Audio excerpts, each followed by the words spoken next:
Hello Matt, I completely understand how daunting public speaking can be, and it's perfectly normal to feel anxious about it. I remember when I first started speaking in front of groups, I felt overwhelmed and unsure of myself.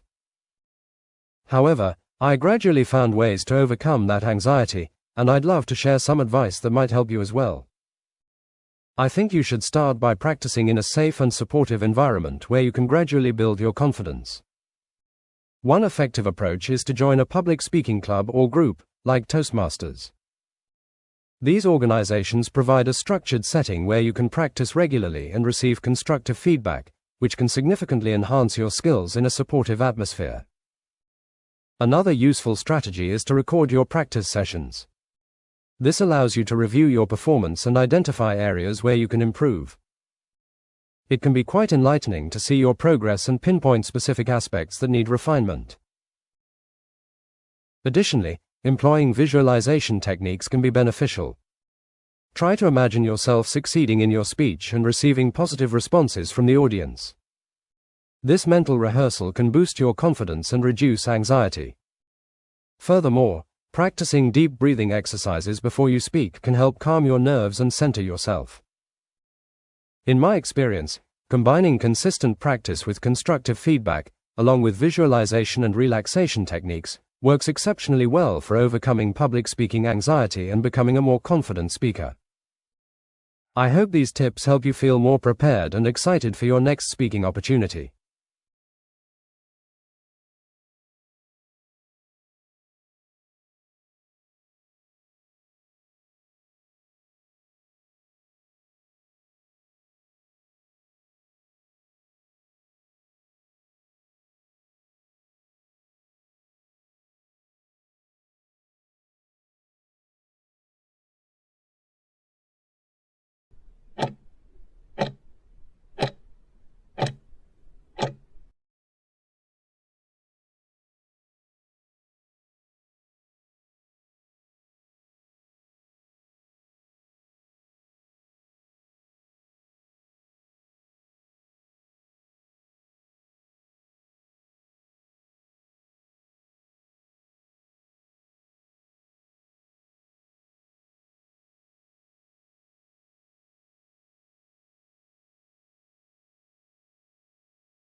I'd like to share a memorable cultural experience I had during a trip to Morocco.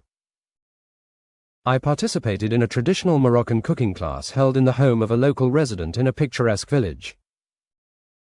The home, with its intricate tilework and vibrant textiles, immediately made me feel immersed in Moroccan culture. During the class, I was introduced to an array of spices and ingredients essential to Moroccan cuisine. Under the guidance of a skilled cook, we prepared dishes like tagine and couscous. I felt a deep connection to the rich culinary traditions, and the experience was both hands-on and incredibly enriching. After cooking, we gathered to enjoy the meal in a communal setting, which highlighted the importance of shared meals in Moroccan culture. Later, I attended a lively traditional music and dance performance, which was full of energy and showcased the region's cultural heritage. This immersive experience gave me a profound appreciation for Morocco's traditions and hospitality, making it a truly unforgettable part of my trip.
What I'm observing is a tense moment in a living room where two girls are in the middle of a heated argument.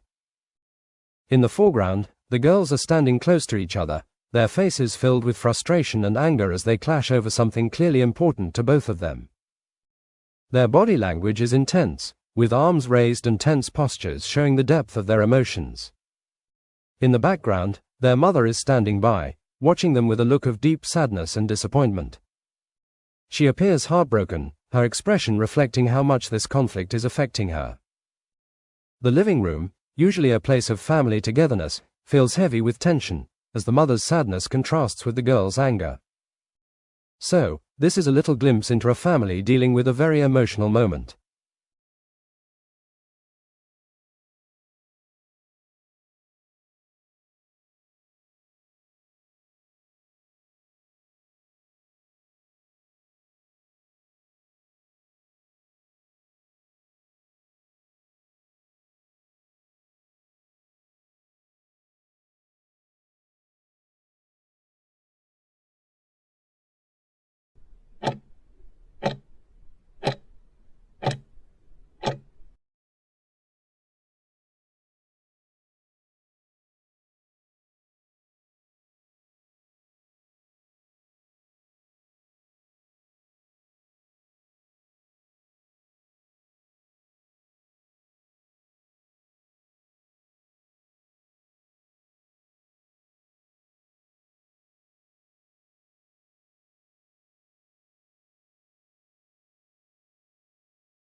Several possible things can happen in the next few minutes.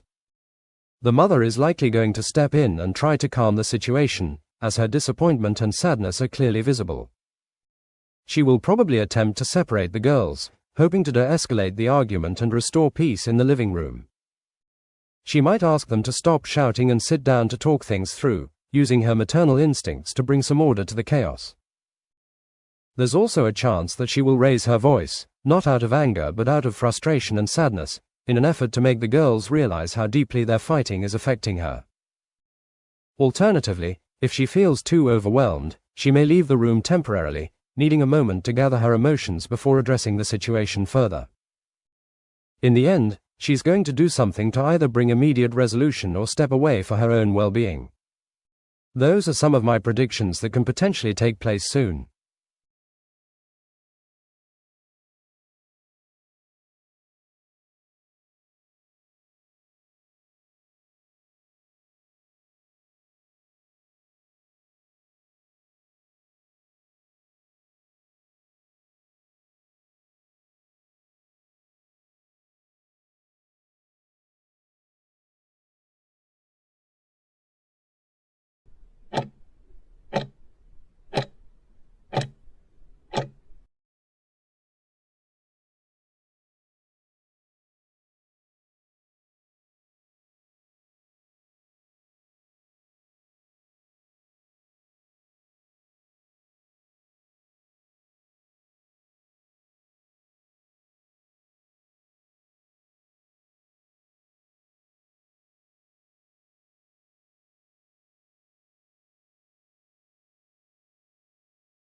Hey, I know you prefer the phone from brand X because it's more affordable, and I really appreciate your opinion on that. But I think brand Y could be a better option for a few key reasons. First of all, while brand X is cheaper, Brand Y offers much higher camera quality, which is fantastic if you enjoy taking photos or videos. The extra megapixels will give you clearer, more detailed images, especially in low light conditions. Second of all, Brand Y has double the storage space, which is really useful if you like to download lots of apps or keep photos and videos without worrying about running out of room. You won't have to delete things constantly to free up space. And then there's the larger screen. It makes a big difference when you're watching movies or playing games, offering a much better viewing experience. I get that it's more expensive, but considering the camera, storage, and screen size, I think it's worth the extra investment. Anyway, that's why I think Brand Y would be a better option, and I hope I've convinced you.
Hi Emma, it's John, how are you? I'm so sorry to say this, but I just realized I've double booked myself. I had completely forgotten that I have a dentist appointment the same evening I promised to help you move into your new apartment. I really wish I could make it, but unfortunately, I can't reschedule this appointment. I know moving is a big deal, and I was really looking forward to helping you. Maybe we can start earlier in the day, or I could come over the following morning to help unpack and get things organized. I want to make it up to you somehow. I hope to be able to help in the next few days and make this move easier for you. Thank you for understanding my situation, and let me know what works for you. I'm really sorry again.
I believe that social media has had a largely negative impact on interpersonal relationships.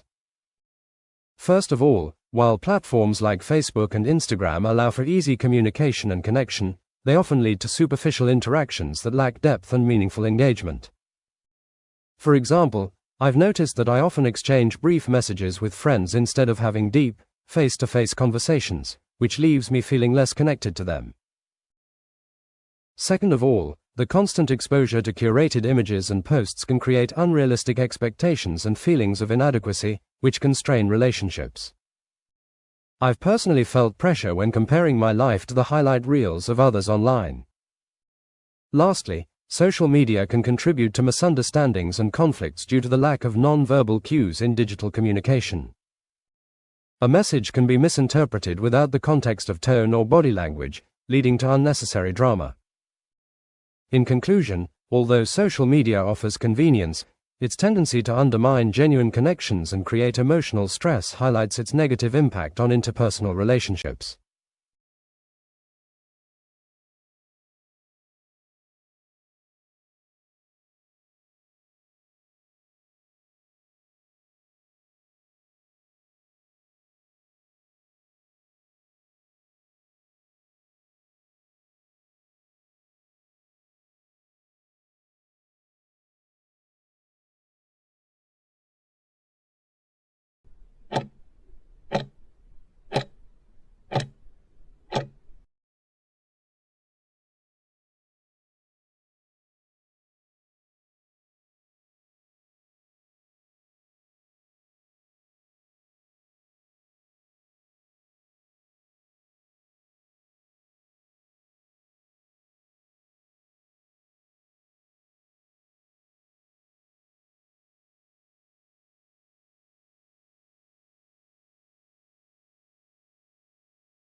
Hey, it's Jake here.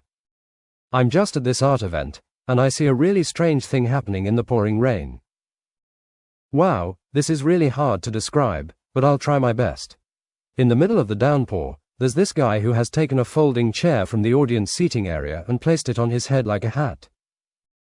The chair is awkwardly perched there, almost as if he's trying to invent his own improvised rain hat. Around him, people are laughing and staring, completely amused by his creativity and the absurdity of the situation. The contrast of the dramatic rain with his unexpected fashion statement is just priceless. It's one of those moments that sticks with you because it's so out of the ordinary and spontaneous. Seeing someone turn a simple folding chair into a makeshift umbrella really brightened up this rainy day. I hope I could give you a good description of this scene.